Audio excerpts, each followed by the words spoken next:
Entonces, continuamos pues con histología del sistema respiratorio. En la clase anterior pues nos quedábamos a hablar un poco sobre los pliegues laringeos. Los pliegues laringeos, pliegues vestibulares o cuerdas vocales pues es lo mismo. Entonces, cualquiera de los... a mí se me va a ir saliendo porque en la literatura así está. En cuanto digo pliegues laringeos, pliegues vestibulares o cuerdas vocales, me estoy refiriendo a lo mismo. Entonces, se los digo esto por si van a pensar que es otra cosa. No, es el mismo... es la misma estructura de la que estamos describiendo. Entonces, vamos a ver que por debajo de la epiglotis, del cartílago de la epiglotis, este es un corte sagital, no, este es un corte coronal, ¿verdad? De la laringe. Vamos a ver que por delante pues tenemos el cartílago epiglotis y hacia, hacia abajo, esto todo siempre es mucosa. Esto ya sabemos que siempre es mucosa, ya esta zona ya es epitelio respiratorio, ¿verdad? Entonces, en este vamos a ver que es un epitelio estratificado. Entonces, vamos a ver que este epitelio, epitelio plano, este epitelio respiratorio, la mucosa en sí, pues de la laringe, hacia abajo de la epiglotis, pues vamos a ver cómo la mucosa está evertida, o sea, está elevada o está salida, por decir así. Y eso es lo que conforma los dos pares de pliegues vestibulares o los dos pares de cuerdas vocales. Las que están por encima son las cuerdas vocales falsas y las que están por abajo pues son las cuerdas vocales verdaderas. Entonces estos son lo que conocemos los pliegues vestibulares. Ahora, estas mucosas se repliegan, ¿verdad?, sobre esta zona que es la zona que conocemos como el ventrículo y el fondo es lo que conocemos como el sáculo. Me parece que esto ya lo había explicado, pero bueno, si no pues lo estoy diciendo. Entonces vamos a ver que el fondo pues es el sáculo y siempre son repliegues de mucosa. Ya más adelante vamos a ver qué tipo de epitelio encontramos en estas estructuras conocidas como el ventrículo y el sáculo. Entonces aquí tenemos pues los pliegues vestibulares y los pliegues vocales o las cuerdas vocales verdaderas. Miren, así es realmente, ya me había confundido. Las cuerdas vocales falsas se conocen como pliegues vestibulares. Si recuerdan, a esta zona se le llama la cavidad de la laringe. Entonces, vamos a ver que lo que está por encima de las cuerdas vocales falsas es el vestíbulo de la laringe. Entonces, por eso estos son los pliegues vestibulares y los que están por abajo, que son las cuerdas vocales verdaderas, se llaman los pliegues vocales. Después hay otros nombres con el que se conocen esto, pero nos vamos a quedar aquí como la cavidad laríngea y lo que está por encima específicamente de las cuerdas vocales falsas es lo que se conoce como vestíbulo, porque existe también otra subdivisión que le llama glotis y a esto le llama la hipoglotis, pero no me gusta mucho porque el término epiglotis en sí se refiere a un cartílago. Y si nos ponemos a ponerle que esta cavidad se llama glotis y lo que está por abajo es la epiglotis, podemos tender a equivocarnos. Entonces mejor nos quedamos así. Bueno, sigamos. Bueno, esto es lo que les decía. Miren, a esto le llaman le llaman la supraglotis. De esta diapositiva es que me acordaba. La supraglotis, la glotis y la subglotis. No me gusta esa subdivisión. La traigo aquí solo para que ustedes la conozcan. Nos vamos a quedar como la cavidad laríngea, vestíbulo de la laringe y solamente. No le vamos a poner nada más, otros nombres más para que no nos confundamos. Ya inmediatamente por abajo de las cuerdas vocales se continúa pues con la tráquea. Esto es igual a la estructura que les presentaba allá, donde estamos viendo pues los pliegues vestibulares o las cuerdas vocales falsas y los pliegues vocales que son las cuerdas vocales verdaderas. La comunicación, ¿cómo se llama este repliegue de tejido que penetra por abajo de los pliegues vestibulares es lo que se conoce como ventrículo y el fondo es específicamente el sáculo. Sí, yo creo que esto ya lo había dicho y se me fue la onda, no revisé el video. Parece que les ponía el ejemplo que es similar a lo que pasa con el fornix, que es donde se da el repliegue de tejido de la conjuntiva sobre la conjuntiva ocular y la conjuntiva palpebral. Ese fondo es que le llamábamos fornis. Aquí se llama sáculo, así como de una de las partes del oído interno del laberinto membranoso. Bueno, sigamos entonces. Aquí, esta es la otra que les decía. Miren, aquí le llaman la región infraglótica. Son varias formas de decirle, pero yo no quiero que nos confundamos. Cavidad laríngea, vestíbulo de la laringe y solamente para estudiarlo. Sigamos. Aquí pues vamos a ver unas estructuras ya más, bueno, aquí esto está abierto por completo, está separado. Esto que tenemos acá se une con esto, es una sola pieza, entonces, pero se ha abierto para que veamos cómo se ven tanto las cuerdas vocales falsas por aquí abajo, por aquí arriba, perdón, estas de acá, y las cuerdas vocales verdaderas. Esta que es la comisura anterior, o sea, donde se unen las cuerdas vocales verdaderas, eso se llama la comisura anterior, y hay una unión por detrás, que aquí como se cortó no se ve, esa unión por detrás son las comisuras posteriores. Esta entrada es lo que vemos que se conoce con el nombre de ventrículo. Aquí tenemos la epiglotis, igual aquí. Esta es una vista abierta, viéndolo digamos de atrás hacia adelante, y esta es una vista superior. Aquí tenemos el cartílago epiglotis, aquí tenemos las cuerdas vocales falsas, ¿verdad?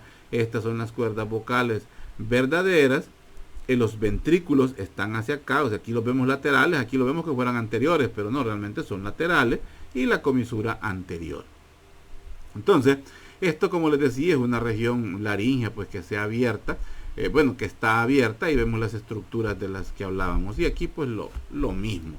Ahora, donde se insertan, donde primero yo les decía donde se unen, sí, se unen, pero también se insertan las cuerdas vocales, son las comisuras anteriores y las comisuras posteriores. Estas comisuras, su epitelio es cilíndrico, pseudoestratificado, ciliado, o sea, de tipo ¿qué? Ya lo saben, ¿verdad? Entonces, vamos también que por abajo hay otro tejido, por abajo de ese tejido respiratorio, vamos a encontrar un tejido fibrocolágeno denso. O sea, el colágeno en estas estructuras pues es importante. Son cartílagos. Los cartílagos pues son ricos en colágeno. Entonces vamos a ver pues que hay bastante colágeno por abajo de las comisuras tanto anteriores como posteriores. Y además hay abundantes glándulas seromucosas, o sea, que producen moco a este nivel. Además, hay abundante irrigación y drenaje y además drenaje linfático. Hay abundante en esta zona de aquí. Entonces, esa situación de haber una rica irrigación y además la presencia de drenaje linfático, eso le da las características para poder diseminar cáncer fácilmente. O sea, de estas zonas fácilmente puede dar metástasis, porque los cánceres, o sea, las células cancerosas viajan a nivel del sistema linfático, y siendo esta zona con potencial para desarrollar cáncer, fácilmente puede viajar a zonas aledañas, lo que conocemos como metástasis. Entonces, un cáncer de las cuerdas vocales, un cáncer de la laringe, fácilmente puede dar metástasis a ganglios del cuello, a pulmón, a tráquea, a lengua, en fin, a todas las estructuras aledañas que están pues en la periferia de la laringe.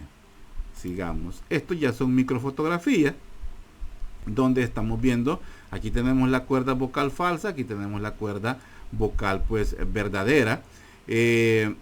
Vamos a ver pues que el epitelio pues es cilíndrico, de la falsa, cilíndrico ciliado, pues pseudoestratificado, que tiene abundantes glándulas seromucosas, y ¿cómo se llama? Las cuerdas vocales verdaderas, estas de acá, ya es un epitelio estratificado, escamoso, sin estrato córneo, o sea, no es completamente duro, pero no es del tipo respiratorio, sino que es estratificado, pero escamoso. Vamos a encontrar también una estructura muy importante que solo la encontramos en las cuerdas vocales verdaderas, que es el espacio de Reike. el espacio de Reike está por abajo de la mucosa, separándolo de lo que conocemos como el cartílago, y ese espacio de Reike le da las características de vibración a las cuerdas vocales. Por eso decimos pues que como las que vibran son las cuerdas vocales verdaderas, ahí es donde encontramos el espacio de Reike. Además, pues vamos a ver fibras musculares. Ya sabemos que tiene que haber músculo para que mueva el músculo vocal, específicamente este corre longitudinal a la cuerda vocal, o sea, al pliegue vocal. Entonces es el músculo vocal el que encontramos aquí. Esto es lo mismo, ¿verdad? Las mismas estructuras, las cuerdas vocales falsas, las cuerdas vocales verdaderas. Y esta es la estructura pues del sáculo. Esto de acá es el ¿cómo se llama? Se me fue. El ventrículo. Esto es parte del ventrículo y el fondo pues es el sáculo. Y aquí encontramos un epitelio cilíndrico pseudo estratificado ciliado. Pues claro, la cuerda vocal falsa está con epitelio respiratorio, el sáculo y el ventrículo forman parte de la cuerda vocal falsa, por ende tienen el mismo epitelio. Aquí vemos por ejemplo las glándulas seromucosas. Esta es una glándula seromucosa, glándulas productoras pues de moco, necesario pues en esa zona para el buen funcionamiento.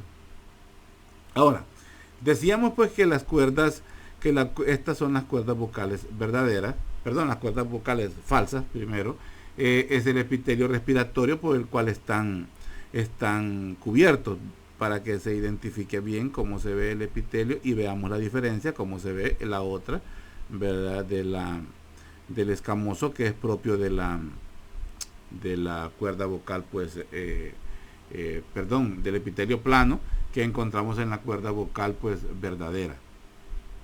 Ahora, en el epitelio respiratorio propio de la cuerda vocal falsa ocurre similar a lo que hablábamos en la orofaringe. Lo que ocurre o lo que aparece es una situación conocida como metaplasia. Pueden haber cambios en parches ubicados dentro del epitelio respiratorio, y es una forma pues de adaptación. Es un epitelio estratificado, escamoso, plano, ¿verdad? Puede aparecer en esta zona y puede ir apareciendo conforme aumenta la edad. Entonces eso también puede imprimirle cambios a la voz de la persona, aunque no es la que lo genera, pero sí puede generar algún tipo de cambio a nivel pues cambios estructurales en la cuerda vocal falsa, y por ende pues cambios en el tono de voz según aumenta la edad. Ahora, abajo de toda esta estructura siempre hay un sostén de tejido fibrocolágeno de tipo laxo.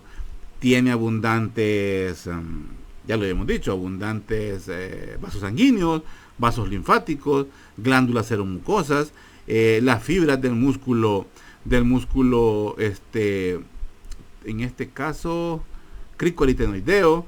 ¿Qué más?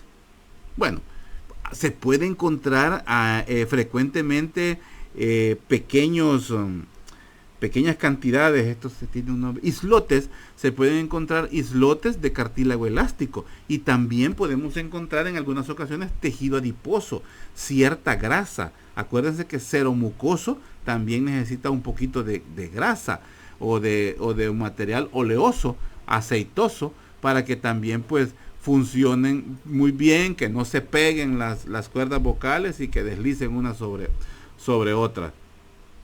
Ahora,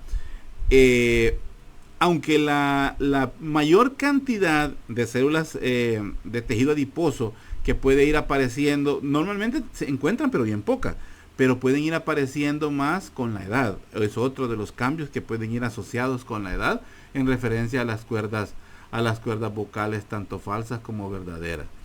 El epitelio pues de las cuerdas vocales verdaderas, ya decíamos que es un epitelio plano estratificado, tiene una forma de cresta, como vemos acá. Esa es la forma de la cuerda vocal, tiene una forma de cresta, y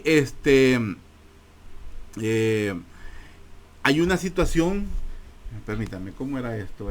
Hay una presencia de melanocitos en estas estructuras, en las cuerdas vocales verdaderas. Pero realmente estos melanocitos no forman melanina. Es decir, no le dan una coloración, o sea, no provocan coloración en esa zona. El hallazgo de melanocitos se ha venido repitiendo de todos los histólogos creo que ellos se llaman, o los que estudian la histología, lo han ido pues evidenciando la presencia de esos melanocitos, pero como les digo, aparentemente pues no son funcionales, o sea, no forman melanina. Todo el tejido de sostén pues aparece por abajo del espacio de Reike. El espacio de Reike, este ya es un esquema. El espacio de Reike lo vemos aquí, en esta zona de acá. Todo esto que está acá es el espacio de Reike. Entonces esto es como que delimita lo que es el epitelio de la mucosa con el epitelio de sostén, o con el tejido de sostén, que es el fibro, que son las ¿cómo se llama? Que son los cartílagos, y también el músculo, como lo vemos aquí, el músculo vocal. Aquí vemos cómo está formado pues por fibras elásticas, fibras colágenas, y todo eso pues se conforma pues el cartílago propio de cada una de las cuerdas vocales verdaderas. Ya les decía yo que este espacio de Reike es el que se determinó que gracias a él pues es que se da la ¿cómo se llama? La vibración, o que permite la vibración de las cuerdas vocales, y eso le da pues las características especiales pues, ¿verdad? a la cuerda vocal. Además, el espacio de Reike funciona como una como una lámina propia también, porque está inmediatamente por abajo de la mucosa, en la base de la mucosa. Entonces también pues tiene esa característica de ser considerado como una lámina propia de la mucosa de la cuerda vocal, pues, de la cuerda vocal verdadera. Con respecto al ventrículo y al sáculo, aquí dice ventrículo laríngeo, pero ventrículos está bien, esto es el ventrículo, y el fondo pues es el saco. Estos pues también están cubiertos por epitelio pues respiratorio, eso ya lo habíamos dicho. También hay glándulas seromucosas, y ¿cómo se llama? En los niños principalmente, en estas zonas pueden haber abundantes agregados linfoides, o células linfoides pueden haber abundantes en esta zona, en los niños pequeños, ¿verdad? Ahora, ya habíamos hablado de las comisuras, tanto anterior como posterior, pero aquí no las vemos, es lo que se me vino a la mente. Pero ya habíamos hablado de que el epitelio pues de ellas es cilíndrico, bueno, es epitelio respiratorio, donde se unen pues las cuerdas vocales, ¿cómo se llama? Teniendo en cuenta que las cuerdas vocales, su epitelio cambia, pero en las comisuras o donde se unen, sigue siendo siempre epitelio pues respiratorio, con abundante siempre glándulas seromucosas, ganglios linfáticos, una buena irrigación, y ya hablábamos pues sobre la diseminación de los cánceres gracias a esa abundante tanto irrigación como drenaje del sistema venoso y del sistema pues linfático. Hablando un poco sobre la fonación,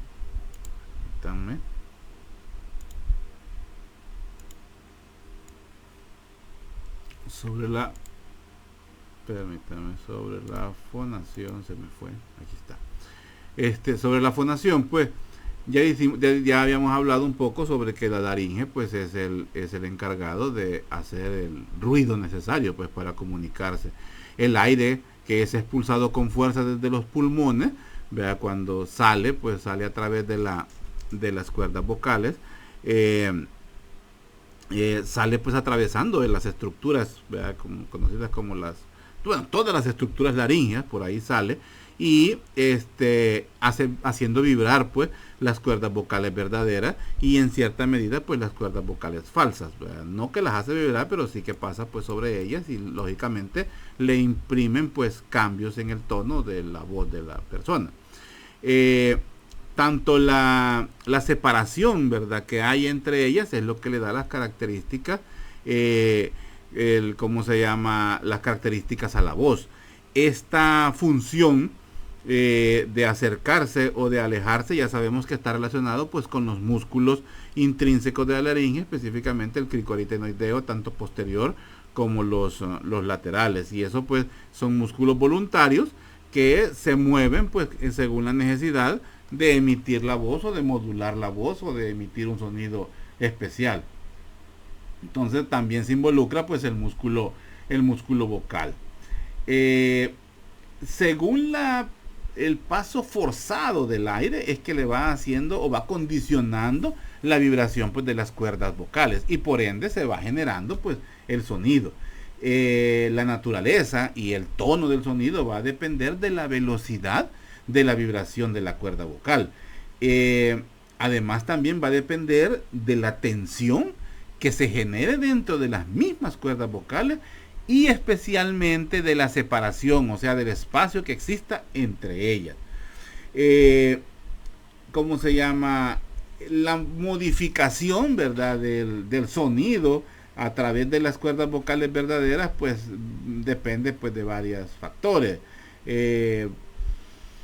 La velocidad, la abertura, bueno, lo que ya prácticamente les dice. También tiene que ver con cuando el aire también penetra en la estructura del ventrículo, en la estructura del sáculo, en la cavidad oral, en la cavidad nasal, los senos paranasales, que más, la lengua, los labios. Estas ya son las características que se le imprimen al sonido, ¿verdad?, que se genera en las cuerdas vocales. Pero el sonido en sí, el origen del sonido, de la onda sonora, es gracias a la vibración o a la columna de aire forzada que sale de la tráquea y pasa haciendo vibrar las cuerdas vocales verdaderas. Yo espero que eso quede bien claro, ¿verdad? Así como recapitulando, pues la laringe, pues ya decíamos que incluye pues todo lo que es la epiglotis, las cuerdas vocales falsas, las cuerdas vocales verdaderas, los ventrículos y el sáculo, específicamente, o mejor dicho, hablando más claramente, pues también los cartílagos que forman parte pues de la laringe. Ya habíamos hablado también que la epiglotis pues impide que los alimentos y las bebidas pues se introduzcan en la vía respiratoria. El sonido pues se genera por la vibración en las cuerdas vocales. Eso pues ya creo que está más que claro, en las cuerdas vocales verdaderas. Y las características de ese sonido se modifican porque penetran en la zona del ventrículo, llegan hasta el sáculo, y también por acción de la boca, los labios, la lengua, el paladar y la nariz también. ¿Cómo se llama? La movilización de las cuerdas vocales es un control pues, ¿cómo se dice? Voluntario, ¿verdad? Son músculos voluntarios los que hacen el movimiento pues de las cuerdas vocales, gracias a eso. ¿Qué más me quiero acordar?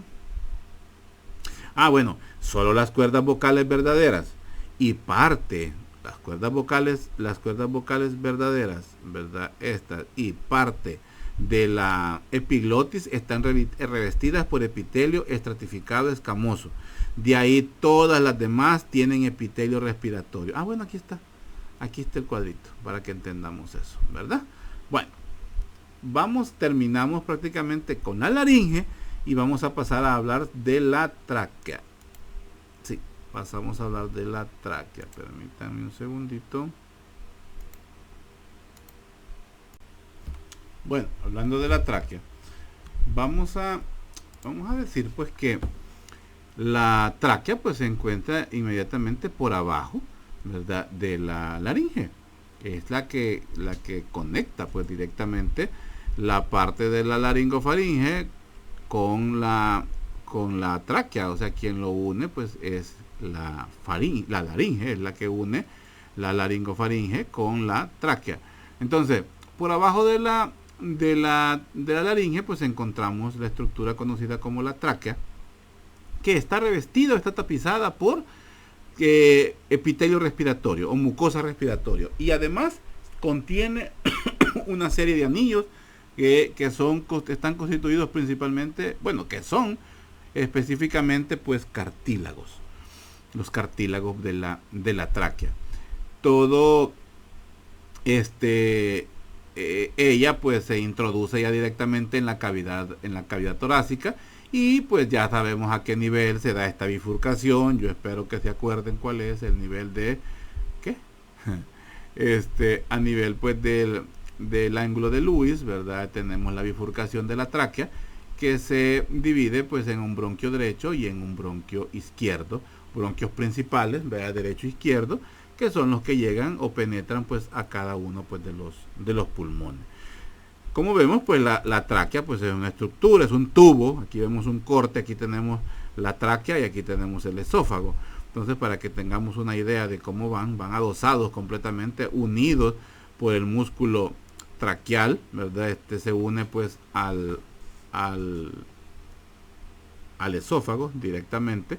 Entonces hay una membrana también en esta zona, es la que permite pues la unión entre el esófago y la tráquea. O sea, no son estructuras que están separadas. El esófago, cuando veamos la clase de sistema digestivo, vamos a hablar del esófago y vamos a ver que es una estructura muy móvil, pero es móvil en sus paredes, no que se mueve de un lado a otro, porque está adosado a la tráquea, como aquí lo podemos ver. Entonces la tráquea es una estructura tubular, mide aproximadamente unos 10 centímetros de longitud, tiene unos 2 de estos de longitud, más o menos 10 centímetros, y tiene un ancho, ¿verdad? De un diámetro de más o menos 2 a 3 centímetros, que eso es la luz o el lumen, como dice aquí, el lumen de la tráquea, o la luz de la tráquea. Entonces, ¿cómo se llama? ¿Qué más? Bueno, una de las funciones de estos anillos es evitar que la tráquea colapse, o sea, que se pegue una con otra. El anillo se mantiene, el anillo, si se fijan, decimos anillo, pero realmente termina siendo una herradura.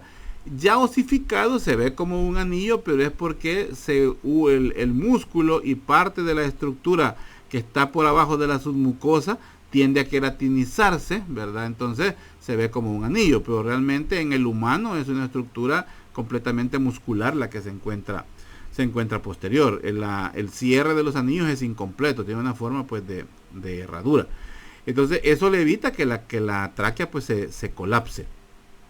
¿Qué más? Aproximadamente son de 15 a 20. Hay varias cantidades, pero en esta clase aquí lo vamos a dejar 15 a 20 cartílagos. Son anillos cartilaginosos, son los que componen la tráquea, ¿verdad? Y pues ¿qué más? Bueno, esto, la pared posterior, si podemos ver, es bien estrecha en comparación con las demás, ¿verdad? La pared interior y las paredes laterales de la tráquea pues son gruesas en comparación con la pared posterior, porque carece cartílago. Aquí no aparece, aquí no hay cartílago. Entonces, al separarlo, digamos, quedaríamos con una herradura y veríamos el espacio que existe entre cada uno de los cartílagos. Ahora, estos están, ¿cómo se llama? Unidos gracias a un ligamento de fibrocolágeno denso, que también es rico pues en fibras elásticas, y también el músculo traqueal del que ya les decía, que tenemos acá, este músculo traqueal que encontramos en esta zona. Entonces, eso pues permite que el cartílago pues no permite que la tráquea pues se colapse, y quien evita que se separen los cartílagos en sí pues es el ligamento traqueal y por supuesto el músculo traqueal que encontramos haciendo la pared posterior pues de la tráquea.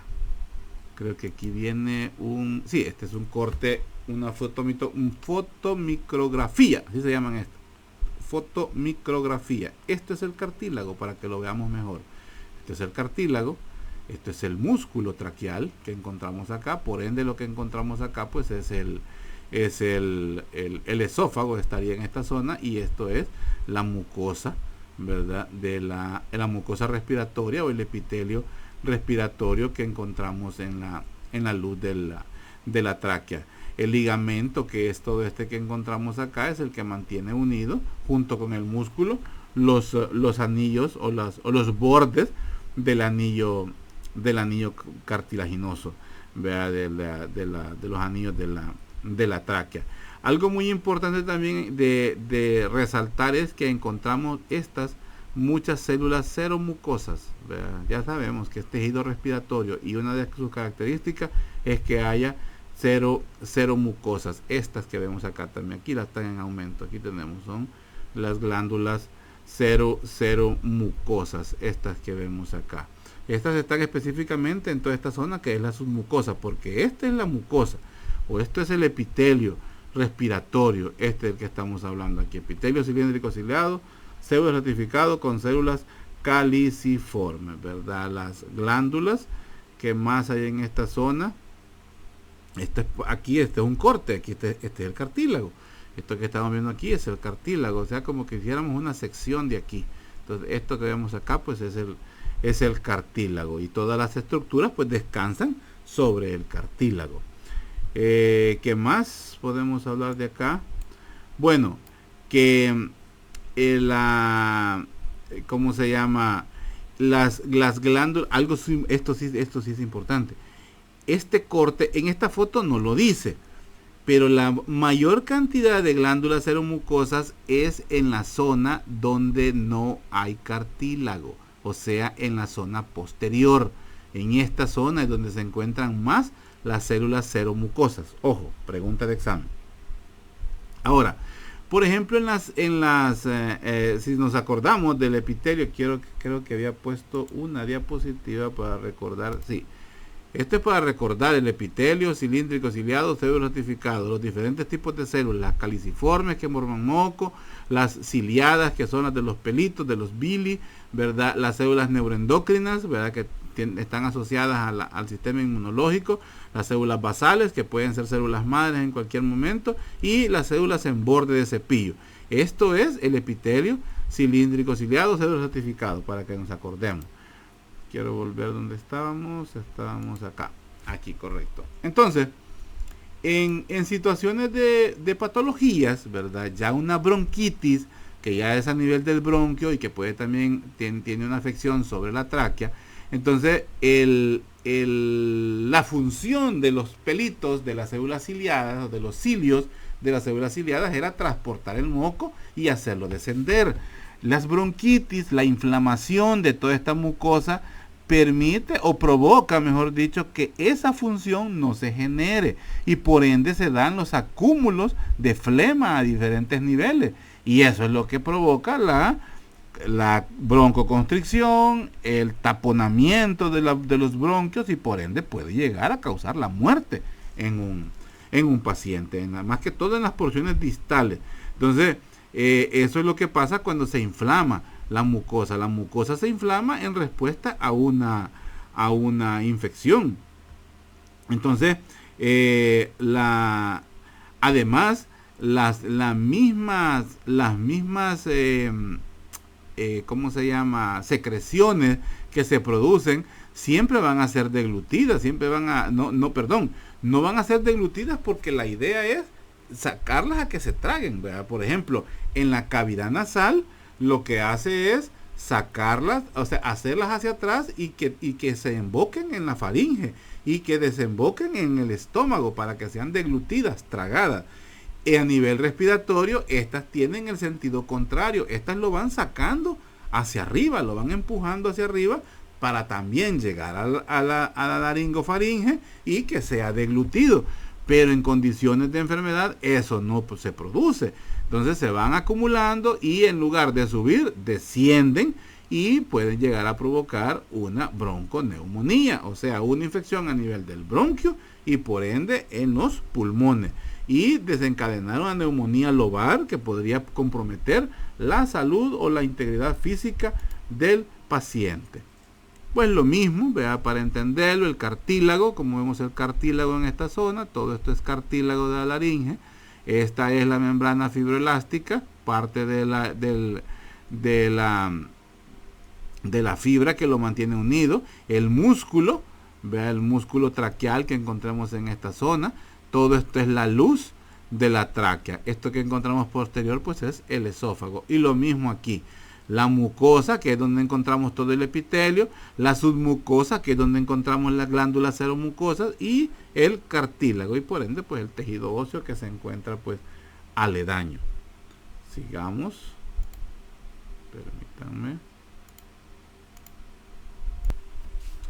Bueno, acabo de rectificar algo. Tenía una diapositiva que no correspondía a esto. Creo que en compaginarlas pues se vino aquí, entonces la he quitado, la voy a dejar de último, porque es más que todo para hablar de la patología de la bronquitis, que medio lo comencé a hablar y me acordé que ahí estaba después en una diapositiva para explicarlo mejor. Entonces lo voy a dejar al final para no perder el hilo.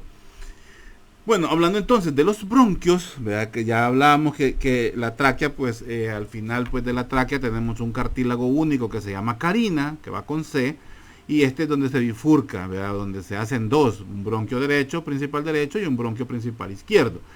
Entonces, los bronquios pues principales son extrapulmonares, ojo con eso, los bronquios principales son extrapulmonares, y estos entran a cada pulmón junto con la arteria pulmonar y la vena pulmonar, y también los linfáticos, y parte en una zona específica que se llama el ilio pulmonar. Las estructuras que entran junto a los bronquios, la arteria, la vena renal, la arteria y la vena pulmonar y el bronquio principal, esos juntos, y los nervios también, esos conforman el pedículo pulmonar. Así se llama ese conjunto, pedículo pulmonar. Y la zona donde entra y sale, o sea, donde está alojado ese pedículo en el pulmón, se llama ilio. En macro lo vamos a ver mejor, ahí se van a acordar, ahí lo vamos a ver mejor, pero se los digo desde ahorita. Entonces, estos penetran a través del ilio pulmonar hacia el pulmón. Al interior, estos se dividen en bronquios lobulares, ¿verdad? Porque para el pulmón derecho pues hay 3 lóbulos, para el pulmón izquierdo pues hay dos lóbulos, y ahí se van dividiendo pues ya los bronquios lobares, ¿verdad? Y también a medida pues se va ramificando, se va extendiendo, pues se van ramificando pues los bronquios. A medida que va profundizando dentro del pulmón, se van subdividiendo los diferentes bronquios lobares, como iniciaron primero. Después van a ver que vamos a ver los bronquios segmentarios. Entonces se van, a medida pues se va haciendo más profundo, se va haciendo la división en bronquios segmentarios. Es decir, que bronquios lobares hay. Pregunta. Ahí me la responden. ¿Cuántos bronquios lobares tiene el sistema pulmonar? Por lógica. Luego tenemos los bronquios segmentarios, que estos son los que llevan el aire, o el aire, ¿verdad? Inspirado hacia cada uno de los segmentos broncopulmonares. Además, pues todavía se va haciendo una subdivisión ya ulterior, que es ya en los bronquíolos. A lo largo de toda la estructura del bronquio, vamos a encontrar que es similar a la de la tráquea. Presenta algunas variaciones, pero la principal pues es similar. Vamos a encontrar siempre un epitelio, perdón, no tengo puntero, un epitelio, ¿y por qué no me lo dio? Un epitelio cilíndrico certificado ciliado, el epitelio pulmonar, como ustedes ya los conocen, ¿verdad? Vamos a encontrar el tejido fibrocolágeno subepitelial, que contiene cantidades variables de glándulas seromucosas, es donde encontramos en la submucosa, en donde encontramos pues las glándulas productoras de moco, y ¿cómo se llama? Vamos a encontrar también cantidades variables de músculo liso. Ojo aquí, el músculo que encontramos formando parte de los bronquios es músculo liso. Músculo liso que tiene abundantes fibras elásticas, las cuales están dispuestas, como dice aquí, en bandas longitudinales.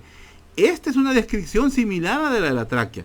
Y por supuesto la cantidad variable de anillos cartilaginosos parciales, de la misma forma como lo describimos en la tráquea. Esta es una microfotografía donde estamos viendo una célula caliciforme, y aquí vemos los cilios, ¿verdad? Estos cilios son los que ayudan, ¿verdad?, a la conducción del moco, en este caso, pues en sentido retrógrado, o sea, hacia arriba, para sacarlo a través de llegar hasta la laringofaringe, y luego pues desciende por el esófago y pues son deglutidos, ¿verdad? Entonces, esta es la descripción de los bronquios. Entonces, sabemos que son bronquios lobar, bronquio principal, bronquio lobar, bronquio segmentario y bronquíolos. Esto es ya la pared del bronquio. Vamos a ver que es similar a la de la tráquea, ¿verdad? Siempre en esta fotomicrografía vamos a ver pues que este es un segmento, por supuesto, del bronquio, donde vemos pues el epitelio, ¿verdad? Igual como lo veíamos en la tráquea. Vamos a ver las bandas de elastina. Aquí son más evidentes, ¿verdad? Hay bastante elastina en esta zona porque es más móvil, por decir así. El músculo liso, que se encontraba por abajo de la submucosa, ¿verdad? Aquí es diferente, perdón, aquí no. El músculo liso por allá está por abajo de la submucosa, aquí está entre la submucosa en el bronquio. Estas son las diferencias que hay. Aquí encontramos el músculo liso. Las glándulas seromucosas, que esto es la submucosa, aquí es donde encontramos las glándulas seromucosas, y el cartílago. Esto es cartílago ya. Esto es el cartílago. En la tráquea encontramos el cartílago y el músculo, pero aquí no. Aquí está por abajo de la mucosa el músculo liso en el cartílago. Esta es la diapositiva que les puse antes para que nos acordáramos la disposición de las células. Vean que están a diferente nivel pues los núcleos, y por eso es que es pseudoestratificado. Estratificación significa orden, pseudoestratificación significa desorden, ¿verdad? Estas son las células ciliadas con sus respectivos pilis, ¿verdad? Hablábamos pues de las células ciliadas, que estas pues son, aquí está cada una de ellas, son células cilíndricas, ¿verdad? Que son las más, podemos decir que estas son las que se encuentran con mayor cantidad en el árbol bronquial. Específicamente encontramos más células ciliadas, ¿verdad? A medida se va haciendo más extensa la ramificación de los bronquios, o sea, de bronquios segmentarios, de bronquios lobares a bronquios segmentarios y a bronquíolos, así van a ir apareciendo más células ciliadas en el epitelio pues de esa zona del bronquíolo en específico. También pues siempre vamos a encontrar pues las células basales. Ya sabemos que están pues por abajo, están cerca de la lámina propia, ¿verdad? Las células basales. ¿Qué más? Vamos a tener pues que los cilios, ¿verdad? De las células ciliadas son aproximadamente hasta 200 cilios, dice, en la microvellosidad, y cada cilio tiene un aproximado de 6 micrómetros más o menos. No, espérenme, 6 micrómetros más o menos. Luego pues las células basales, estas que tenemos acá, que son las que se encuentran por lógica en la lámina basal, ¿verdad? Y son células un poquito, pues realmente son más pequeñas. Estas no están en contacto con la luz en ningún momento. Esta es la luz aquí está hablando de la tráquea, este es el ejemplo, pero nos sirve siempre para el bronquio. Entonces vamos a ver que las células basales nunca tienen contacto con la luz. Estas sí pueden tener la capacidad de proliferarse a diferentes tipos de células que encontramos aquí. O sea, puede llegar a suplantar una ciliada, una caliciforme, ¿verdad? Tiene esa capacidad las células basales. También pues tiene la capacidad de reparar el tejido dañado. Es otra capacidad que tienen las células basales. También tienen una situación que las células basales tienen la capacidad de autorrenovarse también, porque se consideran como células totipotenciales o células madre. Se consideran como células madre. Entonces ellas tienen la capacidad de autorregenerarse, ¿verdad? Autocurarse, pues, por decir así. Y también tienen la capacidad de tejidos dañados. Imagínense, después de una bronquitis, después de una neumonía, las células basales son las arquitectos, por decir así, que comienzan a trabajar para poder reparar el tejido pulmonar que ha sido dañado, pulmonar o bronquial, pues que ha sido lesionado en enfermedades pues degenerativas o infecciones, ¿verdad?, complicadas. Ya las células pues caliciformes, ¿verdad? Las células caliciformes, las que encontramos ya en esta zona, ¿verdad? Que son las que tienen forma de cáliz y las que son las productoras pues de moco, se encuentran pues entre las células ciliadas, ¿verdad? Y también son, o sea, las dos más abundantes son las ciliadas y las caliciformes, pero a nivel del bronquio las más abundantes son las ciliadas. Las caliciformes le andan ahí cerquita también en cantidad. Son tal vez un poco más abundantes a nivel de los bronquios lobares.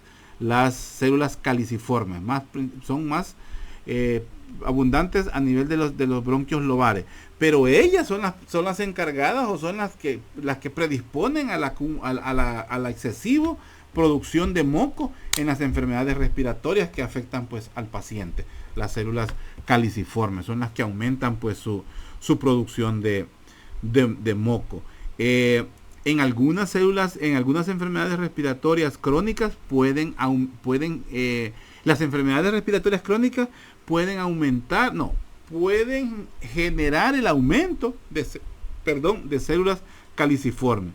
Luego tenemos unas células que aquí no están, que son estas células, quiero ver para que solo nos acordemos, esta de acá, la célula neuroendocrina, ¿verdad? Esta que vemos acá, la célula neuroendocrina, que pareciera una basal, que está cerca de la lámina propia o de la lámina basal.